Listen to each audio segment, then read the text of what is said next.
আগামী জাতীয় সংসদ নির্বাচনে সুনামগঞ্জ ৩ আসনে প্রার্থিতা ঘোষণা করেছেন সুনামগঞ্জ জেলা বিএনপির সাবেক সহ-সভাপতি ব্যারিস্টার আনোয়ার হোসেন।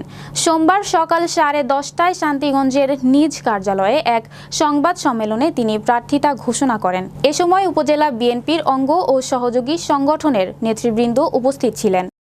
বিগত 11টি বছর ধরে এত সব প্রতিকূল অবস্থা সত্ত্বেও স্ত্রী সন্তান বাণিজ্যের আরামায়েশের কথা না ভেবে যেভাবে আমার নির্বাচনী এলাকার মানুষের পাশে ছিলাম, আগামীতেও থাকতে চাই। এই প্রতিজ্ঞা নিয়ে আজকে আমার নির্বাচনী এলাকার সকল স্তরের নেতৃবৃন্দ, মুরব্বিয়ান, যুবকদের সাথে নিয়ে এবং আপনাদের উপস্থিতির মাধ্যমে সুনামগঞ্জ 3 আসনের আমি আমার প্রার্থিতা ঘোষণা করছি।